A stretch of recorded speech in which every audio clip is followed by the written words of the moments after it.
Nyttehaver var vigtige for mange københavnere under 2. verdenskrig. Men hvad med i dag? Giver det mening? Vi har besøgt en nyttehave i Avedøre i Hvidovre Kommune.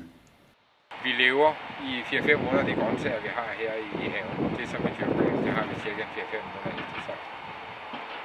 Og det er jo ikke de store ressourcer, der bliver brugt på det.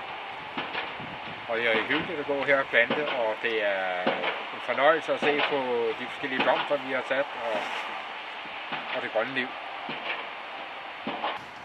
Vi har dyrket hvidløg, løg,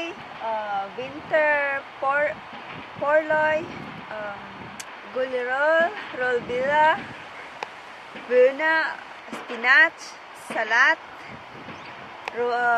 jordbær, porløg, knoldselleri, og hvad andre?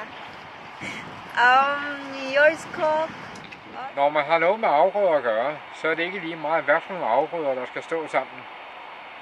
Det er vigtigt, at de skifter plads i haven, på grund af, at det kryb og det ukrudt af dyr, der findes under jorden, der, man risikerer, hvis man sætter det samme sted år efter år, at man får svamp i grøntsagerne, og grøntsagerne bliver spist af dyrene.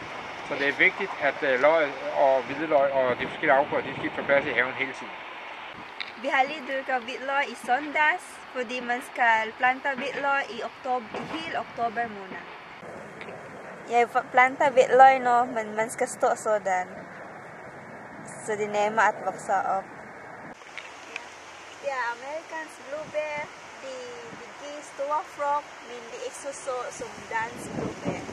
Den er dansk blåbær, de giver ikke så mange frugt, men de er store og søde.